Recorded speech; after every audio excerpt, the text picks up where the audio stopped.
He'd done this fake power cut thing, right? And it went boom, and then it was like whoop, and it came back on kind of thing. But so it happened in Skye and everyone was like, wow! But then actually it was like the sound man was like running around like a fucking headless chicken being like, fuck.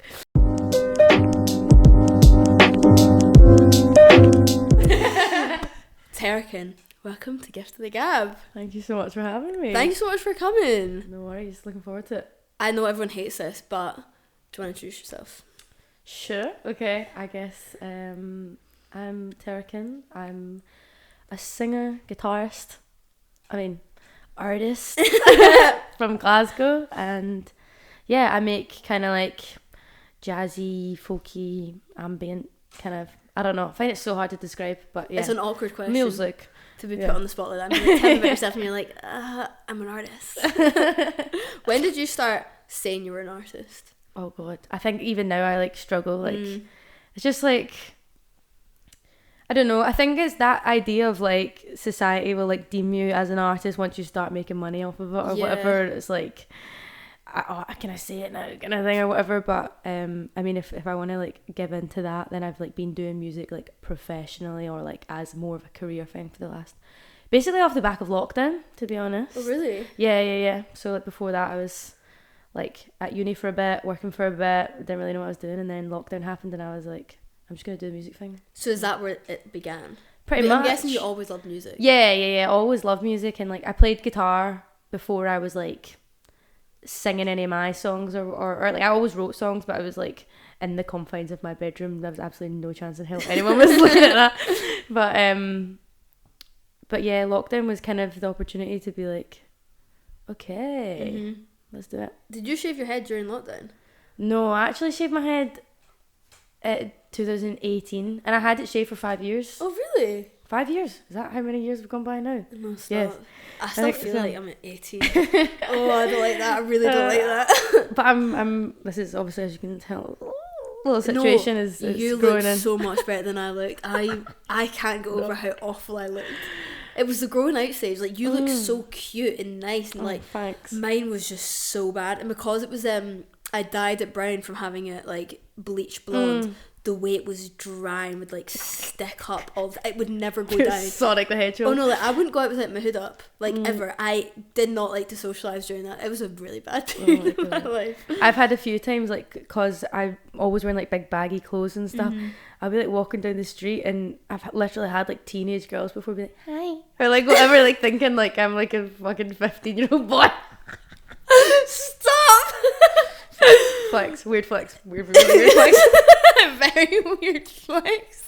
Obviously I ignore them, walk straight by them. Yeah, no, you don't. Right. What's your Snapchat? So let's go back to before lockdown. You said you were in uni, job, so you finished school, you went straight to uni. Yeah, I left school 5th year. I was like not enjoying that. Yeah, I hated school. I was like one of those little kids that was like in the music department, like nobody understands me. And then one day in school I was just like sat, and then I just got up and was like, fuck this, man, I'm actually never coming back here ever again. And I just left like halfway through the year. Did you have a hard time in school? Yeah, I'd say, like, I mean, to be honest, like first couple of years laying very low, and then I went out with like the popular boy or whatever, and then all of a sudden it was like I was on everyone's radar, and then shit just kind of started to hit the fan from there. And then like had a bunch of fallouts with a bunch of girls and stuff, so it became a wee bit of a loner. Yes, it's brutal though. I had the exact same experience, and school's hard because you can't escape. You have to go every day. Yeah, like it's illegal not to, and you're like, fuck off. They fucking stopped us from going in the music department as well at lunchtime because people were like breaking the guitars and stuff, and I was like, this makes things a lot more complicated for me. Like, oh my god! But it was fine. Sob story over. It was like it was alright. And then went to college for a bit. That was really fun. Just like music performance, so just like literally just playing guitar all day. And then went to uni for a year, and then I done an exchange a year early, so I went to the Netherlands. That must have been cool. I had an amazing time. Wow. It was so cool. So did you finish uni? No. Yeah, fair. No. I got back, and then like I dropped out for just like a little mental health moment, and then but I was like deferred, so like I had planned to come back, and then lockdown happened, so obviously at that point I was just kind of like, nah, I'm not doing this. When you realised you wanted to do music? Yeah, I was in like bands and stuff before. Like I was in a band and we were doing like quite well. Was that an all-girl band? Oh no, I was the only girl. Oh really? Yeah, Wow. yeah, which was a challenge in itself. But but like that was like a really cool thing to be part of, because it was like, okay, I'm actually in the scene, like people know who I am. Everyone was like, oh, you're the bald one. Yeah. Which was funny. But then lockdown happened and we just kind of we stayed together as a band for a bit, and then we all just kind of went our separate ways or whatever, and then I pursued like, I guess a solo career. It's like the X Factor moment where they're like, you break away from the group. Simon, I want to go solo. But yeah, and then that like is when the Fred Again thing happened, because that song is like a video of me in lockdown singing in my garden. Like when Bill Withers died, I uploaded a cover of me singing just the two of us. And your bald head. Yeah. And you had the sun hitting your face. Yeah. And then that Fred Again stuff is mad. Like you just brought that into the conversation so casually, but it's literally insane. Yeah. It was funny. No shade to him at all. When he messaged me originally, I was like, "What the fuck is this?" And obviously now he's like absolutely like world domination kind of thing. Mm-hmm. But yeah, he just sent me the track. Like I kind of had nothing to do with it, to be honest, apart from like the initial video. He like made the track and was like, "Oh, do you want to do this? Whatever, cool." Like blah blah blah. And I was like, sure. Like that'll be fun. Like let's do it." And then all of a sudden, like fast forward, like cut to now, and I'm like. Amazing. So he reached out to you during lockdown. Yeah. And then he put the song together. Mm-hmm. And then it kind of exploded. And since then, so what, like 2020? I don't know when that song came out. I don't know. I mean, all the years into one. So from we're gonna say 2020 until now, you've just had this like ongoing, like, I don't know, like music friendship with him, and then you just performed at the Isle of Skye with him. Yeah, mate, fever dream. It's insane. Yeah, it's absolutely mad. Like, as an outsider, like for you, you're just like, I'm just getting by. Oh, I'm like, no, it's crazy. Like it was funny because he literally headlined Coachella last week or something. Yeah, it was last week. And now he was like in the Isle of Skye in Broadford Hall, which is like, we were literally like moving like nativity scenes out the way in the back and like Boy Scout things like under the table and all that. Like it was proper like school disco vibes. So did he reach out to you to come perform with him? Yeah, because I performed with him a couple of times, just that one track, just like bounced up and on the track with him. But this time he was like, "Do you want to actually play a set of your own music?" So that was like really nice, but so funny, like totally different crowd from what I'm used to. I'm used to like couples like kind of a wee sway here and there. Everyone was like lifting their jaws up off the ground. I was like, ah. Because I remember like from when I first saw you perform was at Pit Millet, and we were discussing this earlier because it was really funny. We both had bald heads at the time. I had people coming up to me being like, "You did so well." And I was like, "Absolutely not me. That girl over there, she did it, not me." But I had like 3 people come up to me. I was like, "Oh, please don't." You're asking for photos and that. Yeah, I was like, I'm so embarrassed. I can't sing for shit. But you did so well. Thanks just so so much. nice, and you just look gorgeous. And then that was the only show that Pit Millet did because she had a really bad throat infection. So she was like in the green room, like I was like feeding her strepsils and shit, and then she went on. I mean, she was amazing. I wouldn't have been able to tell, like she was so good. But then she cancelled the rest of her tour. Yeah, and that was my the first. only ones that got to see her. That was my first gig as Terra Kin as well. So I was kind of like, oh. That was huge. I love Pit Millet. I don't know if she's doing another tour anytime soon. I think they're doing some festival stuff because the band were so nice as well. Like, because in Tuts it's just like one green room, so it was shared, and sometimes bands are a bit like they want the space and then you're just like in the close pure. Yeah. But they were so nice, and like the guitarist actually messaged me like a wee while ago just being like, "Oh, we're both playing this festival, like we should all meet up and stuff." So that's so nice. Yeah. You're really I'm buzzing for you. This is just so exciting. So back to Isle of Skye. How like I saw on your Instagram about a blackout on that. Oh right, yeah. Let's talk about that. It was so funny. Like, so thankfully it was in between my set and his, so it was like, if it was going to happen, it should have happened then. But he's done before, when I played SWG3 with him, he'd done this fake power cut thing, right? And it went boom, and then it was like whoop, and it came back on kind of thing. But so it happened in Skye and everyone was like, wow! But then actually it was like the sound man was like running around like a fucking headless chicken being like fuck. And then I thought it was just our building, like the fuse had blown or something or whatever. And then I went outside and like no lights, like literally the whole like, or at least that region of the island or whatever, it was like, yeah, it was power cut. I can't say whether or not it was us, but I mean, I don't think they probably ever had a power surge quite like that. Like, so how did you get the power back on? I don't know, just by magic it came back on. There's people just like fiddling with loads of, I don't know, I was absolutely wrecked by that point, to be honest. Really? Were you really, really pissed? But we just hadn't ate anything the whole day because we drove up from London, slept over in Glasgow, then drove from Glasgow to Skye. And like obviously service stations, I like eating crisps or like whatever. Mm-hmm. And then I had like, yeah, a packet of crisps before I performed. And then afterwards I was just like having some drinks. So like, yeah, it was just quite...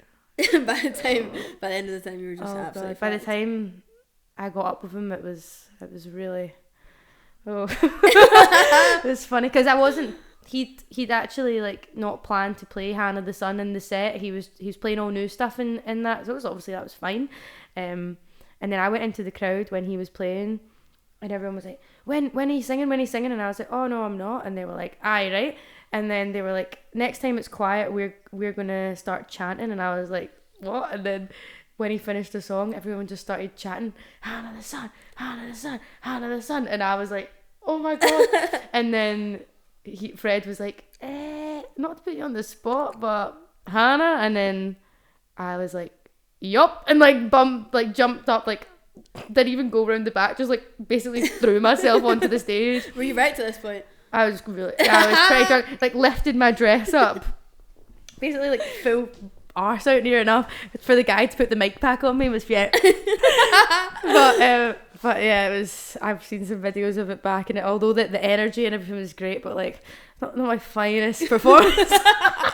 But you said that everyone was like kind of fleeing. Oh yeah, they wouldn't have known, I don't think, but so overall atmosphere was amazing. It was really, really mad. Yeah, that is insane. So the next day you just came back to Glasgow? Yeah, so we stayed over at this artist Jules, like legend, shout out Jules, house, because we didn't really know where to stay. Like obviously accommodation and stuff there is really expensive, and I've got a friend that lives there, and she put me in contact with Jules, and we stayed in like her family home, and it was so nice. And she had like a horse and like loads of dogs and cats and all that, and it was like really cute. And we went swimming in like the marble pools and stuff the next day, and then drove back down. Which was that yesterday? No, the day before. And I had a gig in Glasgow last night. It's been pretty crazy. Yeah, you've been like all over the place. So where was the gig in Glasgow last night? It was in the garage. Oh, okay. Yeah, I've never played there before. If I have. I remember going to the garage when I was like 14. They have like a bouncy castle and stuff in there. Do they actually? Not now, but like they do have. I remember going to a night out when I was like 17 or something, and there was a bouncy castle in the club. No way. Yeah, you have to like sign a pure like form that was like, if you break your neck, it's your own fault. Like, I'm sorry, but why would they put that in the garage with like a load of pissed people? No, I remember going there when I was like 14. I'm pretty sure someone just spewed in the dance floor, and they were like, we'll deal with it later. Jesus nice. Christ, Glasgow's a bit mental, isn't it? Yeah, my like I was doing like these festival dates with a girl Belle, who's kind of like tour managing the stuff, and she's from Belgium. And yeah, last night in Glasgow, just walking through Glasgow, like obviously Saturday night, some of the things you're seeing, and she's like, what the to be fair, after the King's coronation as well. Yeah, God. We're not getting into that. I'm not even going to say anything on that. Let's get into BBC Introducing. You won BBC Introducing Artist of the Year. What? You've literally just been like boom, boom, boom, boom, boom. It's so weird. It's really weird because like obviously it's like when it all gets put out in front of you, like this conversation now, it's like, oh my God, that's like really, you've achieved so like much. I'm really proud of myself and all that, but it's just so weird. Like, does it all feel real? Nothing is real. Like, you see that interview that I done the other day that came out, and the list, it was like actually sound insane. It's like all the quotes are like, I don't know who I am, I don't know why I'm on this planet and all this. I was like, I thought they caught me on a good day as well. I left that interview being like, wow. Stop. And I sound actually fucking lost my marbles, but I saw your thing, you were like, I'm shooketh. oh no, literally this is the thing, it's like all of these weird things coming out of my mouth that I like literally never said before. Like I'm this was Gen Z, like how are you feeling? Shooketh to my core, like what is that? I was like, no, but oh well. And then the other article as well that's like artist left shook. Have you seen that? As if it sounds like a pure medical condition. It's so funny. It's so good. But yeah, apparently shook is like my new word or something. I don't know. You had like no like idea that you were gonna win. Did you? No, just like think... genuinely not, and like not even just saying that. Because the other artists that are up against are like actually amazing and like such a big sound, such a unique sound, and also just like. I'm so grateful for that whole experience and obviously winning and everything that's coming off the back of it is amazing, but I hate competition so much. And I think like in music as well, it's like we're all such insecure people, like they're like, it's just, it felt so unnatural to me to like be like, who's the best, because I was like, oh no, like this is good. I'd honestly, I'd be lying if I said if I didn't win I would my confidence would be really really knocked by it, but which is silly because obviously it doesn't matter. Silly. I think that's completely fair enough. You're also in competition with everyone else, and they're pitting you against us, like who's the best here, who's gonna make it. Yeah, like, and also you need to like, you're getting filmed, like your reactions being filmed to you losing. You have to give your winner's quote before you won as well, which was really weird. But that's also like so brutal. I think it was just like part of the process or whatever. But then the nice thing about the scene and about everyone that are like, that's people I consider friends and stuff like that. So it was like there wasn't this pure like rumble downstairs. It was all just like to see what happens, and everyone was just like really happy for each other and stuff like that. At least I hope so. Have you had any bad experience in the Scottish music industry?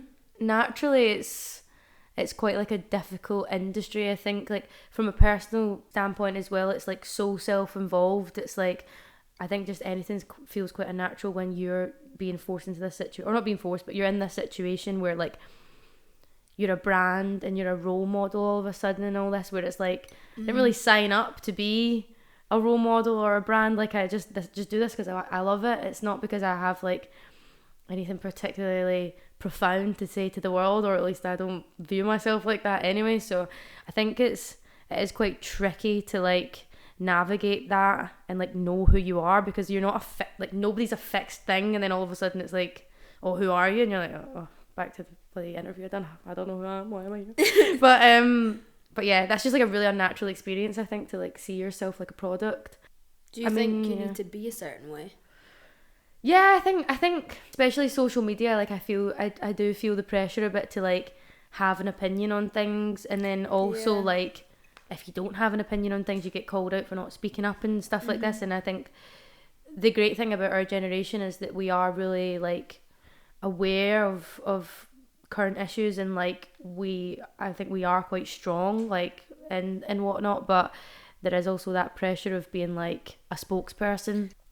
You can't speak on everything because there's so many awful things happening in the world. Yeah. Like your story would just be like you talking about all these awful, like depressing things on your social media like all the time. People just unfollow you and be like, that's a lot. I'm here for the music. Do you know what I mean? Yeah. And I understand how people are like, oh, like we should really be using our platforms like for the better and everything, but like it's also not our responsibility. Like that's why we have governments. That is why we have people in power who should be taking responsibility of that. Like you're an artist, you want to make music and make people feel better. Like you're not here to like solve the war between Russia and Ukraine. Do you know what I mean? And I feel like I can only speak on things how I'm actually like informed on them as well, rather than just being like, I seen this pastel infographic and it looked really nice and I'm gonna post it. So like I genuinely do like try and keep up with things and like and educate myself, but like I don't know what the hell is going on most of the time, so like I'm not gonna. Yeah, it's really overwhelming. Yeah, it's super overwhelming. Also, our brains are not wired to take on that much information at once. Like it's super.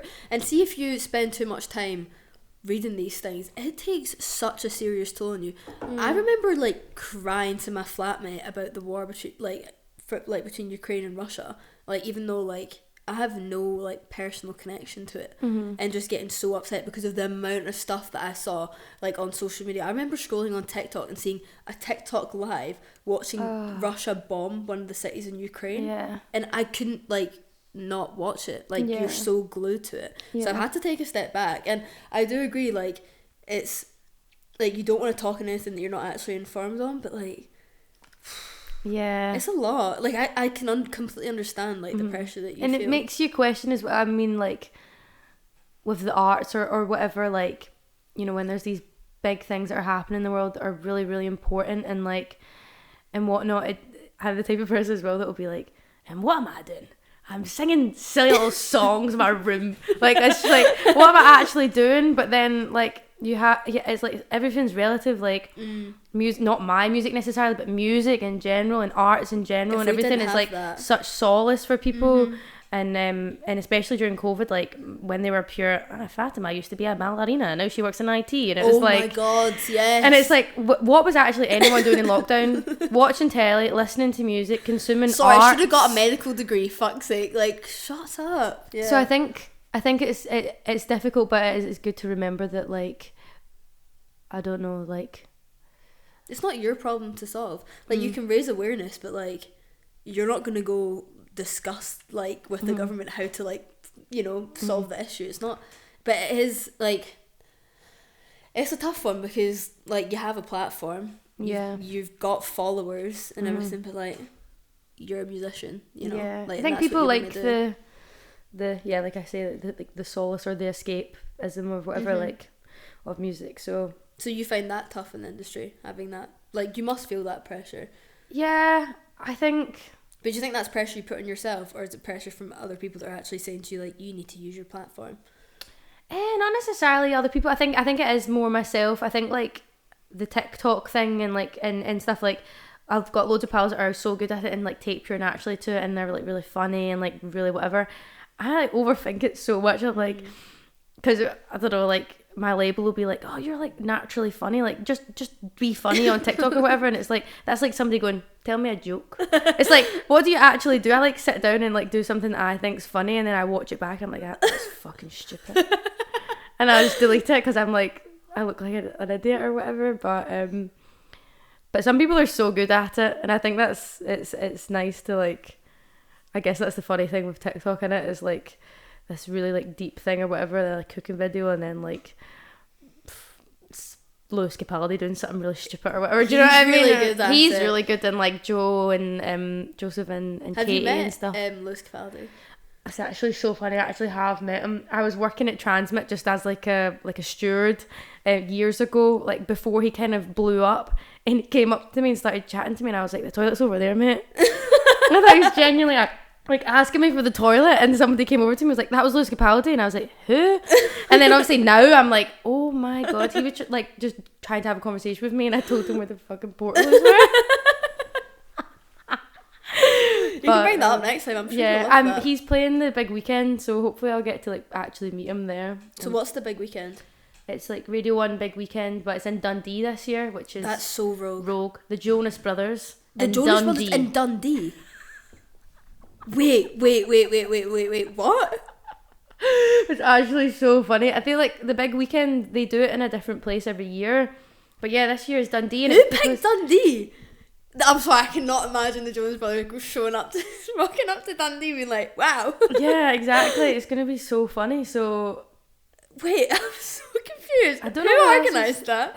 It's Radio 1. Like, that's why it's like kind of big pop artists or whatever, because it, like, obviously Radio 1, that's their stuff. They're kind of scene, but... Who else is going? The Jonas Brothers. Oh god, I'll probably get in trouble for not knowing this. Like, Capaldi... You could definitely speak to him then and be like, I'm really sorry about that Katie time Gregson so long ago. Yes, I love her. I seen her last night. Have you met her? I've met her, yeah. She's nice. She's really funny. She's you're so not nice. going to be like, she's a cow. Big weekend. But she's great. She's got such good chat on stage. Big weekend. There was two people absolutely, like, snogging the face off each other in our gig last night. It was quite something. I don't understand how people can do that. I was literally, it was, like, audible as well, because she's, like, playing, like, quiet, like, lovely beautiful songs, and all you can hear is, like... Oh, stop. I'm not looking forward to hearing that back. I've got the Big Weekend Dundee headliner: Lewis Capaldi, Wet Leg, Anne-Marie, Becky Hill, Niall Horan, Nothing But Thieves, Zara Larsson in Dundee. Get it. 1975, Jonas Brothers, RD, Jess Glynn, Joe Corey, Mimi Webb, 30 Seconds to Mars, Tom Grennan, I don't know him, Rudimental. This is Rudimental here. That takes me back to house parties when I was like 13. I just can't believe that like they're all going to be in Dundee. I know. Fair enough. So when's that? That's at the end of the month, the 27th, I think. Yeah, 27th. Are there still tickets? Sure. I have no idea. I'm so uninformed. I don't know. I just show up with the guitar and play. Back to the Scottish music industry.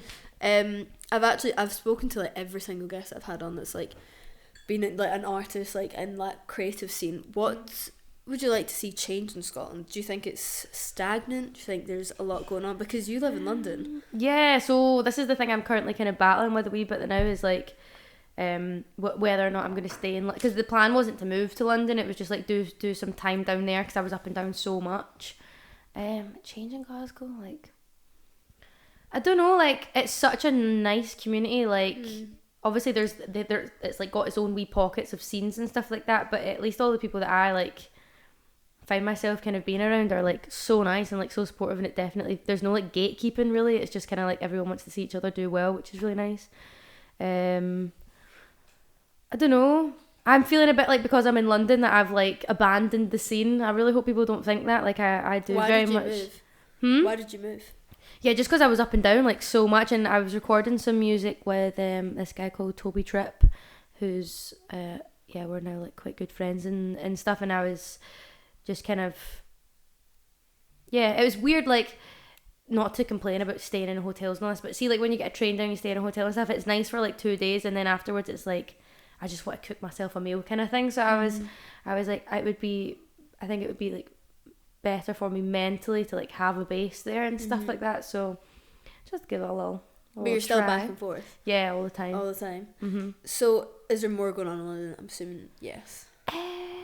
You know what, people always say to me, because of Instagram's obviously so like it looks like I'm doing things all the time, most of the time I'm not really doing that much, and I've also got a wee barista job as well, so like no way. On Brick Lane, very trendy. Do you enjoy that? Yeah, it's actually so nice. It's nice to just like have something that's quite like... I wasn't expecting you to say you were a barista as well. Yeah, I mean... You've got so much going on. Sorry guys, I got to leave this like weekend gig in Dundee to go back to my barista They're job. so nice, like... After the Jonas Brothers just heading back to the barista. Bringing Nick Jonas back to Cahalia on Brick Lane. I was not expecting that. Yeah.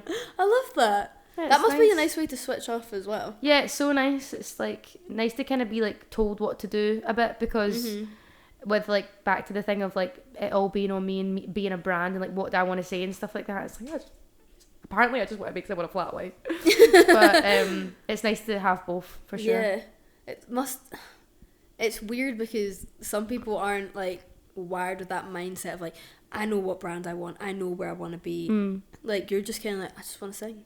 Yeah, I think it's I've really struggled with like general like identity stuff for like years. I like even when I was a kid and stuff, just being like one of those really annoying kids. It's like, but why to everything?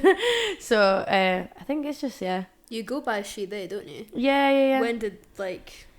So I think this is the difficult thing, because I think I'm still working it out. Like it's just kind of one of those things that like I'm navigating and I don't really know, but I've always felt from like such a young age like that I'm a person, and like before I'm like whatever, and I remember being like that to like my mum and stuff, like why is like the men's toilets and the girls' toilets and like all this kind of separation, and I was like a tomboy when I was younger, which I kind of hate that phrase or whatever, and definitely, to be honest, was a bit of a pick-me girl when I went to uni, being like I'm only friends with boys and like all this stuff or whatever. But looking back, I think that was more of like a gender identity crisis than it was like actually like not liking girls. Most of my best friends are girls now, so it's kind of like funny when I look back and I'm like, oh, it was really annoying, wasn't I? You're just a kid. Yeah, it's fine, like it's I'm over it now, and like I have such a good tight-knit group of female friends and trans friends and loads of male pals obviously as well, so like just kind of working it out. I guess the language is quite new to me in terms of like age. Like if I'd been introduced to like being non-binary as a young teen or a kid, I'd definitely be like yeah that's me, but like there's also power in like womanhood, and like, and I don't want to denounce that at the same time, but I don't know, maybe that's problematic to say, but like I'm still just working it out. Do you know what I mean? So I don't know. Next time you see me, who knows what will be going on. No, that's fair enough. It's also, I think, it's quite brave to come out with that. You know, like it's not, and like it must have been really confusing for you as a kid, not really knowing where you were at. So when did that like self-discovery come about? I don't know. Like I think more so as a kid, like less confused and more just being like, I'm just plodding along, like kind of like whatever. And then I don't know, like I was kind of fine, but like just that thing of being like tomboy, whatever, and then being like, oh, I pure get on with boys, blah blah blah blah blah, and then being like, wait, but I'm a girl. This is whatever. But no, I don't know. Like, do you still feel confused now?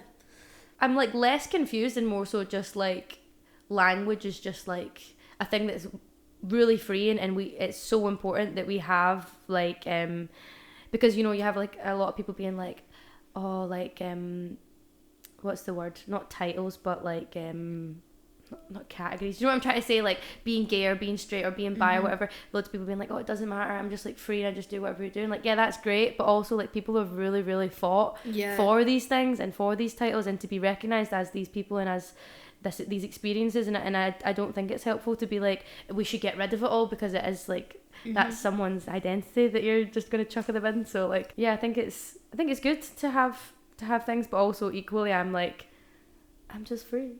So have you ever thought about writing a song about that? Oh, I did. When I went through like my main identity crisis during lockdown, I think I wrote lots of songs about it. But again, it's that daunting thing of like coming out and saying it or whatever. So yeah, I don't know. Where did the inspirations from your songs come from? I find it hard to pinpoint because it's like everything in life, but mostly from relationships and people and whatnot. But like it seems so a lot more in my writing that is kind of like, I don't really journal, so like songs or whatever are kind of more like my journal in a way. So a lot of the time I'm like, I feel like a wee idiot. Like, so I'm just like, a lot of my songs, I don't know if you've noticed, but like I think I depict myself more so as like the bad like the bad person or like the villain. Yeah. I feel like do you feel like that a lot, that you're the bad guy? Wow, this has turned into a therapy session. Oh no, it's fine. No. Like I feel like, I don't know. It's not really that deep. It's just kind of like a. I'm just getting out, but like it's your way of writing as well. Yeah, like my ex's mum was like, oh, is any of the songs about you? And he was like, I fucking hope not. Are there any about him? Yeah, for sure. There's songs about everyone. Like, have you had any bad experiences with people, like relationship wise, it's like come out in a song? Oh god, Feel to the Fire. But it's like, I think it's actually quite, it's like that really like kind of a bit, I don't know, like if I do experience something bad, I'm like, oh, like I told my manager that I was like going through a breakup, and he was like, oh, but and I was like, yeah, and it's just kind of like you've got to laugh. Yeah. But another great album. But yeah. We'll see. Someone come break my heart, please. Yeah, no, God, how main character of me. Bem said the same, because he was like, oh, I'm just like one heartbreak away from like, what was it? He said something like one heartbreak away from like a mental breakdown. I was like, a really good album. He's like, write that down. Wow. He was like, yep, let me out my phone. Yeah, I mean, it's very, very main character of us musicians, but we're all just narcissists, man. We're all just like musing people all the time. It's really bad. Have you met anyone like that you're like, Jesus Christ? Oh yeah. Oh really? I have a rule, I don't date other musicians. That's so valid. I've dated a couple of musicians. Worst people in the world. Like, the pals that I have that are musicians, great. Yeah, love. But the exes I've had as musicians, awful. Yeah, I've never experienced that sort of like, what the fuck is wrong with you? Yeah. I mean, that's a perfectly. I think Glasgow as well is like no shade to musicians. Like most of my friends are musicians. And no like, shade, I love them, twats. But yeah, wouldn't want to date one. Sorry, fuck off. But can you talk about any of these bad experiences? Oh, he'll probably kill me, but I think we're fine now. As like obviously don't name him. No. or him, what if? No. Just like I mean, there's these things, see, because like when you're on the road or like doing like festivals, whatever, there's that like summer romance thing, but like amplified because it's like music and you're like listening to that, it's like playing. But it's like so fucking silly, but you end up falling in love with, and you romanticize it so much. Yeah, you like, it's not love, it's just like infatuation or whatever. Completely. A lot of people don't see the difference between that. But yeah, I've had many, as in myself, experiences of like flings or whatever, thinking that I was in love, and then like you leave the festival or whatever and you like never hear from them ever again.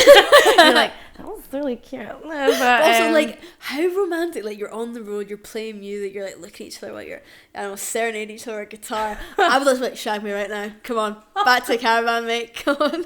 Back to the caravan. But like there's something so romantic about that. No wonder you get, I don't know how to say caravan, but like there's something so romantic about that. Yeah. Like, I'm thinking like, have you seen Daisy Jones and the Six? No. Like, so it was a book that came out, and it's now like an Amazon TV Prime series. Someone was actually telling me about this actually. Yeah, so they're like tortured musicians, and they like love each other, but he's married and she's got a drug problem, and you're like, wow. Obviously, I'm not saying that that's a good thing. Sign me up. But they romanticize it, and they're all like really fit, and like it's like in the 70s, so like it's fucking mad, and they're all dressed really well, and it's got Sam, what's his face? Like Me Before You, Sam Claflin. So bad with names. He's hot. But yeah, so there's this like whole thing about it, and everyone's now romanticising it. Yeah, there's something in the air, music festivals. And summer is now upon us, and like summer's the horniest season. Like I say this to all my friends, I'm like, it all kicks off in summer. Oh god, yeah. But there's something about it, and like, especially when you're under the influence of alcohol and like drugs at a festival, and then you meet someone good looking, and you have this little like, you know. I think it's really nice when things happen organically as well, because this whole like dating app thing, see like the pressure of like meeting up with someone, and there's already this expectation that you're going to hit it off or whatever, because I don't know about you, I'm sure everyone's the same, but like you can't fancy someone until you've met them, because like the way that like their mannerisms and everything, it's like so dependent on all of that. So it's like, it's nice when you meet someone organically. Like, I've seen so many memes of people being like, me and Locavore, like picking up like my mushrooms, like hoping that I like bump into someone or whatever. It's like shiny. I love that. Yeah. Have you ever been on any dates on dating apps? Yeah. Of course, you've got to do it. You've got to play the field. Absolute arse. I've been on a few. How did you meet your ex? At a music festival. Is he a musician? No. Have you had anyone like slide in your DMs because you're like a musician? Yes. Yeah. Yes. I have had a few messages but this is the thing about like trying to make friends as an adult, because like when you're at uni or at school or whatever, like you're constantly around people the same age as you or whatever, and then like now it more so, I've made loads of friends by just like sliding into people's DMs, but then being like, do they think I'm asking them out on a date or whatever? But yeah, I have had a few people message me being like complimentary or whatever, and then being like, so, and I'm like, but it's obviously nice. I'm not going to be like, yeah, but no, it's nice. So you've met most of your friends through like sliding in their DMs? I think in London at least anyway, it's like it's so vast. Like in Glasgow, you would walk down the street and you bump into everyone. So like in London, you kind of have to work a wee bit harder. So do you like London? Yeah, I actually do. I actually do really like it. It's good fun. Was it hard making that transition, or were you so used to going back and forth? I was quite used to going back and forth that it just felt quite natural, to be honest. It was that classic thing of like, move down there, because I was always going down there, move down there, now I'm always coming back here. Yeah. So I kind of say that I'm between the two. I don't really say that I like live in either. But and was it easy for you to make friends, or did you already know? I was quite lucky with my situation, because one of my friends, Bonte, she like moved to London, and then I ended up subletting from her for a month, and then her friends who also studied in Glasgow that I kind of like know of, like we have like lots of mutual friends, were looking for a flatmate, so I moved in with them. So it's like quite a Glasgow crowd. Yeah, I was gonna say they mostly just like Scottish people. To be honest, like up here I've got like a really really big mix, like quite like, to be honest, most of the time I find myself in a more English like dominated like kind of group. Really? Yeah, just because like art school and I don't go to art school, but like lots of my flatmates do and stuff like that. So find myself amongst like quite a mixed group, but in London it's like there's a proper like little Scottish cult that just kind of like that. If really I ever go down, which I doubt, hit me up. Yeah, no, I definitely will. I like the idea of having like a wee Scottish group. It's down really there. nice. Yeah. But I've also like I even talked about it on the podcast that's going out next week. I was like, I will never go down to London, and I started being like, you could even pay me £1 million, and I was like, actually, take that back. You pay me £1 million, because like I just couldn't like afford to live that lifestyle. That's the thing, yeah. And it must be tough. Yeah. Like, do you make a lot of money from, like, if you don't mind me talking about money, but do you make a lot of money from gigs? Like, do you gig a lot in London? See, this is the thing. I think like what I get paid for gigs is like the travel there and like the rehearsals and the equipment and everything. It ends up not being really that good. Some things you do get paid really well for, and then other things not. But I got signed to a record label, so like that's obviously a form of income. But then again, people are always like, "Oh, you've been signed, like you must be absolutely rolling in it." But that's not like how it works. It's like it's something, but it's like. When did you get signed to an agency? I got signed a record label even. During lockdown. Wow. So that's been going on a while. Yeah, for a while. Yeah, a good while now. And like I'm guessing you like them because you've stuck with them for so long. Yeah, that's so nice. exciting. They're nice. Yeah, it was really really weird at the start because obviously it was still lockdown. But now the ball is kind of rolling, I guess. So I'm guessing you played quite a few gigs in London. I played the other night in the Ibis. Where's that? It's like the hotel. The Ibis Hotel. Yeah, which was kind of funny because I usually do just like like I don't know, little gigs here and there or whatever. But this was like in a hotel, like they put me up for the night. I had like the buffet breakfast at the morning. Proper, it was nice, yeah. But it was funny because I've never done that before. But I've actually not done that many down there, to be honest. Who would you like to perform with the most? Oh, perform with the most of anyone in the world. Fred again. Again. No, oh god, I don't know because I feel like there's that question was like if you could meet anyone, who would you meet? I probably wouldn't want to meet a lot of my idols as well, because it's like, you're like, if it was like a natural situation where you were like, it was like you were introduced to them or and whatever, but see, like just walking up and being like, hi, I really like you, hi, like it's just like not that cool. And you don't want to be like disappointed sometimes. Yeah. Sometimes it's like better to just not know. Yeah. Because I've always like, whenever people want me to like cite like my biggest influence and stuff, so it's always say Amy Winehouse, because she was like the first person that I seen, and I was like, she is badass, like, and obviously amazing singer and everything as well, but her personality as well was just absolutely class. But I was like, if I met her, she'd probably tell me where to go. Like, she was so funny. So I don't know if I could perform with anyone. Or who would you not like to meet? I better not say. I'd love to perform with probably James Blake, because I think he sits in a space of like musically and like songwriting wise, like so beautiful and like all of that. But then also like can pure bring the energy as well, like party. I love his music, so like, and I think he seems like a really nice guy as well. So who's your favourite artist right now? According to Spotify, my favourite artist over the last like 3 years is this artist called Puma Blue. I mean, he still is like probably my favourite. It's kind of like just quite sexy, jazzy. Yeah, it's so nice. And what about Scottish artist? Honestly, the Joy Hotel. They're actually insane. See, they were playing last night. Was that last night? Yeah, last night. And they're just so great. They're like a proper band. They like don't really stop in between songs. They just like play the whole way, and all of them are absolute sweethearts as well, and we all get on really well, so like, yeah, they're amazing. So what else have you got coming up? So I've got the Great Escape next weekend, in Brighton, and then I've got something in between that, and I'm going to Bristol for the Dot to Dot Festival, and then I've got the big weekend. That's May. Yeah, you've got a lot already. Yeah. Because that's just the month of May? Yeah. Wow. You're really like all over the place. I'm in Bristol on the 26th and then Dundee on the 27th, so I'm going to have to drive. When do you barista? Honestly, like hardly ever, to be honest. And no, they're actually really nice. Like it's like 0 hour contract kind of thing, and all the shifts are like on an app, so you can just like book in when you want to work. Right. So I like, was like, how do you have time to be a little cafe barista while doing all of this at the same time? I think I just do it for the personality trait to be like, yeah, I'm a barista. I'm not just an artist, I'm a normal person. Yeah. Yeah. I'm just like you. Yeah, like, I'm just howling at you, like, performing with Fred again, and the next day going in and being a barista, and then the next day going up and playing with the Jonas Brothers. Like, what the fuck? Are you performing again with Fred again? And at Connect.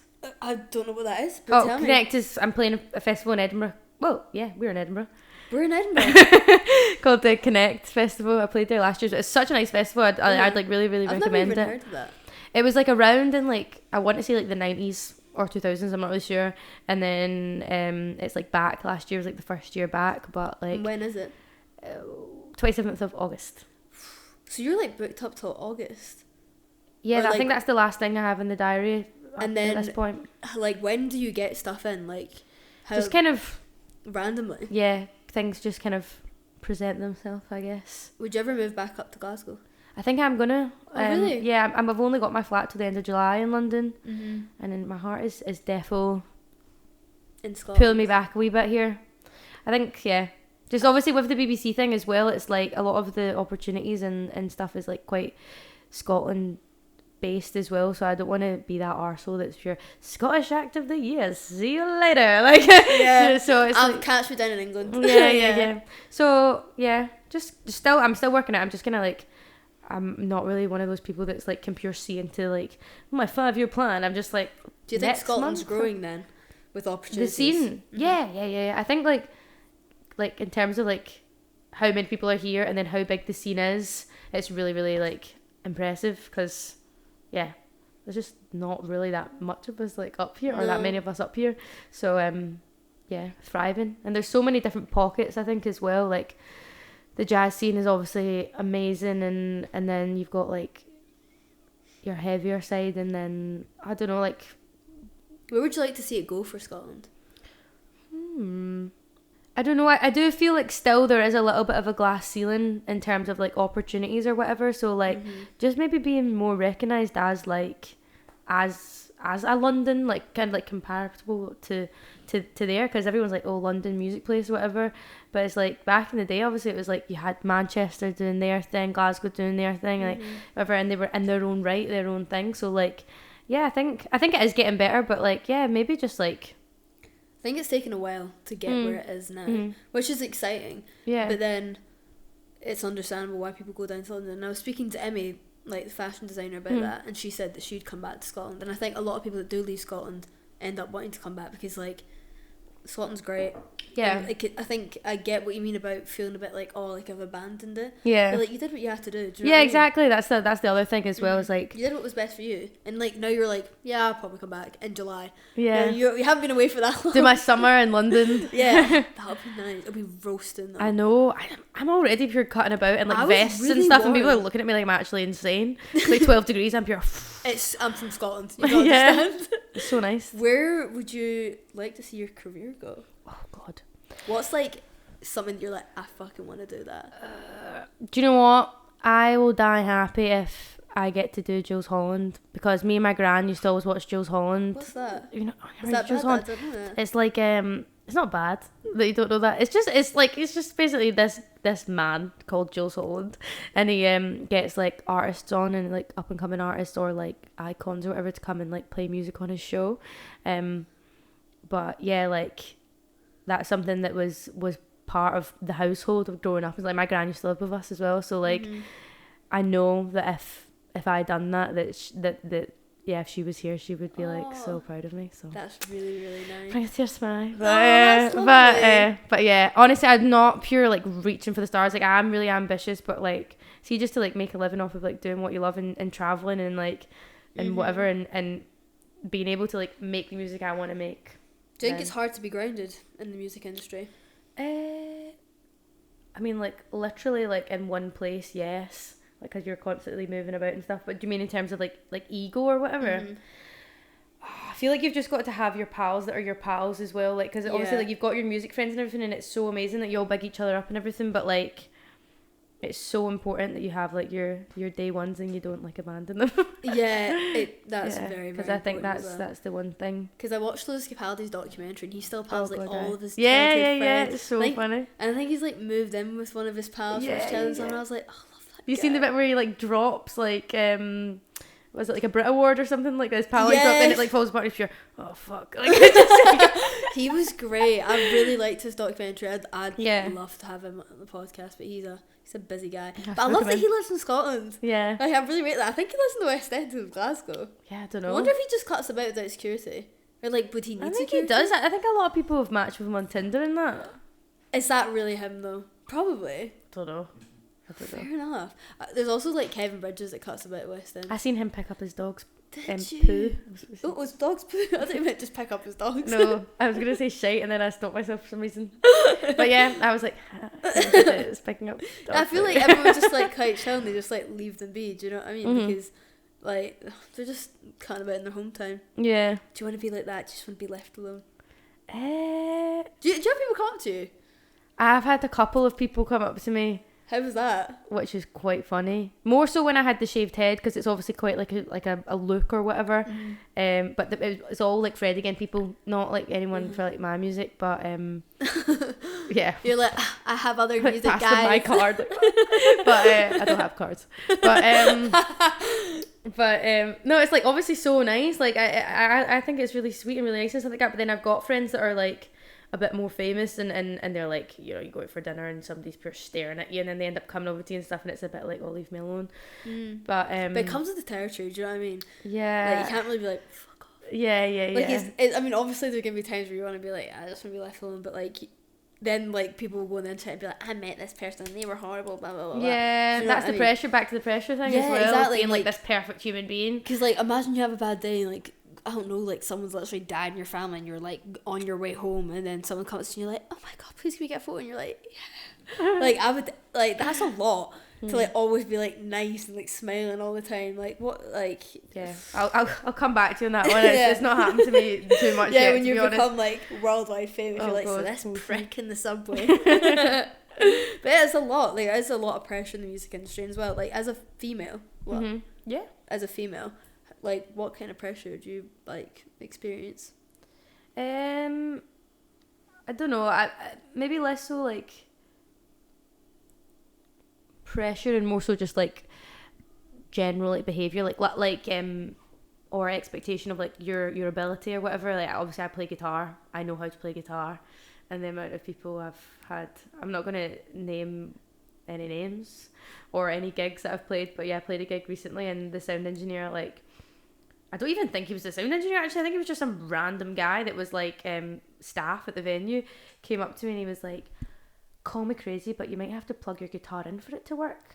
And I was like, I know. It's like, it's my guitar, like I know how to play my own instrument, but that's so funny you say that, because I had Karen and Berta, like Karen had that exact same experience where she was like, I know how to play my own instrument, and like this guy came up to her once like before a gig and like said to her, like, do you realise like how amazing that guitar is? Because she had like a really like I don't know, like special guitar and it was like bright blue and like glitter, and she was like, yeah.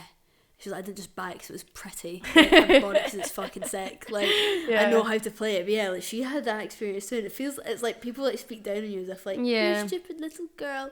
Like, you don't know what you're doing. Yeah, it's annoying. But last night, the gig, the sound engineer was a woman and she was an absolute legend. And literally, my whole setup and everything, when we were doing the sound check, she was like, oh, thank you so much, like you're so well prepared, like this is so easy, this is perfect, like amazing. And then like we were doing our sound check, she was like, oh, I can't wait to hear it sounds so good and all that. And it was just like, it just makes you feel so much better, like because you're ready like to like perform. It's quite like a daunting thing to do, so like having the person that's setting you up to do it, you'd expect like the bare minimum for them to be like, good luck. Do you get really nervous before gigs? It really depends. I do get quite nervous, but like I have like a no like drinking rule kind of before I perform, because I used to always get really drunk and it was like Dutch courage or like the only way I could perform or whatever. But now I'm like, I don't want to start that habit. I like started asking them like not to put beers in that in my dressing room, because I'm just like, this is in no other job would you be like, and you're clocking in, and there you go. Like, so completely. So or if they do give me beers, I'll just like put them in my bag and take them home. That's so valid. May as well. That's Take so what you can fair. out here. But So do you have like a pre-gig ritual? no, not Yeah, really. just Not rock up. really. I definitely should like probably do some warm-ups and stuff, but not really. Because I see sometimes people on TikTok, like artists and stuff, and they're like, my pre-gig ritual is like 10 minutes of meditation, like a green tea and all this stuff. Oh god, I don't think my brain ever is vacant enough to Yeah, it's even a lot. try Like, meditate. It's like boop bap beep bap all the time. I would just be shitting myself to go up on stage. Yeah. That's a lot. Yeah. Especially in front of loads of people. And like, do you think intimate gigs are more nerve-wracking than like big gigs? Yeah, in a way. I don't think I've done anything that's like too big yet. Mm-hmm. That it's been like you can't see anyone or like whatever. Like the biggest that I done was like 1,000 odd people or whatever. That's a lot. It sounds like a lot, but like, and obviously I'm like, 1,000 it's is a cool. lot. But when you see it in front of you, it's like you can still see everyone's face and stuff like Uh-huh. that. So it's quite like, it's quite nice. But yeah, like intimate gigs is funny. How do you feel about when your pals or like your family are in the crowd? Awful. No, it's cute. It's really nice. But like when they're in the crowd at a gig, it's fine. But like I'd never like sit them down and play them a song. Like the first time they heard like any of my music was when it was released. Like literally, really? yeah. Fair. I was just like, I'm not showing this to you. Like I was like Yeah, so fair. embarrassed. I think it's more embarrassing. Like, see, even when my pals listen to my podcast, I'm like, don't. Just don't, please don't. Or like when they're like, oh, listen to that, I'm like, don't tell me about it. Yeah, Just keep it to yourself. Especially if you're talking about stuff that's like a bit, you know, like especially at gigs and stuff. If I'll be like, this song is about, oh my god, my dad is like literally right there. I've had my mum listen to some of my episodes. She's like, she's French. She's like, you're very confident, and I'm like, thanks, mum. Oh, that's so I'm nice. like, please just don't like listen to it anymore. And then she gave me into trouble because she said I swear too much. She was like, how do you expect people? Well, she's not in her wee Glaswegian accent. But she's like, how do you expect to be like commercial? And I'm like, I don't know. Yeah, to be fair, I've swore a lot in this episode probably. You're allowed to. I'm sorry. Did you see Lewis Capaldi's documentary? His parents were saying like, yeah, I know. That's wicked. Literally, and he swears like in all of his interviews and stuff, and I'm like, thank you. Like Yeah. that makes me feel a wee bit It's like better. second nature when you're Scottish as well. I Yeah. mean, he literally has Tourette's. I don't know if I can say that, but No, I don't think it has. I think his is more tics. oh right, okay. Like, how's he like? No, I don't. Wait, I don't know. I'll look into it, and then if But anyway, FBI generally, I think being Scottish, you just do swear a lot as well. I definitely do. Oh, definitely. People said that to me as well, like with gigs and stuff. They're like, "Oh, it's so funny how it's like so chill and like ambient, and then you're just pure like in between." I'm like, "Oh, thanks." Do you have people comment on your Scottish accent? Yeah, a lot. Oh, really? What Yeah, do a they lot, say? and it's not that strong, but like a lot of people think I sound really Scottish, especially in England. Oh yeah, of course. Oh, Yeah. absolutely. And they really make a big deal out of it as well. I'm like, oh, chill. Yeah, I went to a bar and I just asked for a glass of wine, and they were all looking at each other as if I just said like I'm gonna rob you or whatever. They were like looking around. I was like, wine. And they were just like, but anyway, eventually I was just like, just a pint, mate. Honestly, just sang it off. But yeah. What advice would you give other young aspiring artists that want to, like, I don't know, get on your level? Get on my level. You never can. Honestly, like, I'm such a go getter. Like, kind of, it's kind of like it's such a dog eat dog world out there.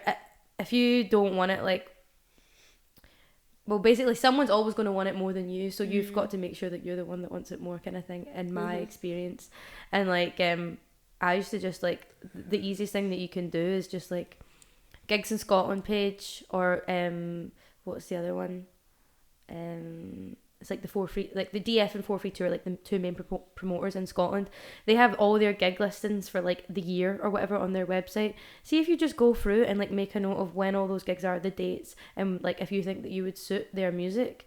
I used to just do that and send it to the promoter and be like, here's all these gigs that I think I would be a good support for if you'd consider me for it. And honestly, like most of the time they'd be like, cool, because you've done the job for them. Yeah, their that's job so is true. to find a local support. If you're like, here I am, then I so never that's thought of like, it like that, yeah. that's probably the thing that I'd say to anyone just to do, if that's what you want to do, if you want to go through the route of like just supporting people and like building your fan base up that way. And for people that are a bit like hesitant to start, maybe because of like, I've talked about this before, but like Scottish like cringe culture and being a bit worried about what people think, what advice would you give them? Just surround yourself with other musicians if you can. Go to open mics, and if you don't want to perform, just like chat to the people that do, and like and whatever, because it is a community. So because I wasn't like really big on the open mic thing, or like at busking, like I'd rather die. Oh, busking, like if I was busking and somebody I went to school with walked by me, I'd probably just like go into the fetal position. So I didn't really do any of that, but like I did go to like the nights, like the jam nights and all that, and just kind of like be that person like at the side of the bar tagging along, and then eventually they were like, who are you? And then I'd be like, Spotify, your best friends. So yeah, just go to things. People are really nice. It sounds really daunting, really scary, but like, would you encourage people to post on social media, like singing on social media? Do what you want. I'm not very good at that, I don't think. Yeah. I mean, that's how the Fred thing happened, obviously, so like I'm not saying like I'm better than it or I'm above it at all, because like that's what got me. Some people are just better with social media than others, and like you said before, like it just comes really naturally to them. Follow your nose. I find it really daunting, like posting like myself talk, like podcasting is different, right? But like speaking to like a camera like properly like, on TikTok, being hey guys. Do you know what I mean? Like, or like sitting like filming like a YouTube, like just me and the camera like chatting, like I find that like nerve-wracking. Like it's hard, and other people, they're just like woo, and it just comes so naturally, and I rate that, but it's not for me. Do what feels natural, because it is, I think Scottish people especially can like tell when something's fake. Like I feel like we're all quite like, they can see through real bullshit, or whatever. We're just like, we kind of say it how it is, I think, and like people will tell if you're and people will tell you. Yeah, literally. you will know if people don't like you. They don't hold back. Definitely not. But I also think that's quite a nice thing, because like they really encourage you when they're behind you. They really encourage you. If they don't like you, they're coming for you. Do you know what I mean? There's no really in between. But you know what? It is what it is. I think you just need to embrace it as well, and embrace like being Scottish and kind of like being proud of that. You know what I mean? For sure. Is there anything you want to promote? Oh, good. Well, no, I've just posted all my dates on my Instagram of like the festival season where I'm playing and stuff. So like, if any of you are going to any of those festivals, please come. I'm definitely going to come to one in Edinburgh. I didn't know that was a thing. Yeah, it's quite good. On the day that I'm playing, there is, well, Fred's headlining, and there's an artist called Kelly Lee Owens, Rachel Chinariri, like it's gonna be a really good time. Is that a Fringe thing? Is that like for the Fringe festival? But they have it on like the same time as the Fringe, which is that's the silliest thing ever. I think like the population of Edinburgh like triples or something. Yeah, it's insane. So yeah, like we got a bit stranded last time when we were there. I might bring out my couch, you know. You make a mad amount of money at the Fringe. Yeah, you make a mad. I've never been. I should really go. It's like one of those things that if you live in the area, you just like don't. Yeah, that's why I'm not gonna be back to Glasgow maybe like after that, so I can make the most of it, and also like try get as many like comedians on the podcast. But yeah, what else do you want? Your Instagram. I do have Instagram. You do have Instagram. That's how we communicate. Terra Kin on the socials. I do have TikTok. I'm gonna go watch your TikToks. I will start making TikToks or more frequent TikToks, and that's all the kind of socials or whatnot. There will be new music. Terra Kin. Yeah. Apple Music, Terra Kin. Yeah. Amazon Music, Terra Kin. I guess so. Alexa. But yeah, I think that's everything. There will be new music coming at some point, but when that is, I have no idea. For now, you're just enjoying yourself and going to gigs and playing with Fred again. Yeah. And shutting down the power in Isle of Skye. Yeah, take that one off the book. Thank you so much for coming on. This was such a nice chat episode. Exactly what I was needing. Oh, great. Thanks for having me. Thank you, Hannah. Tara. We'll go with it. Okay. Thank you.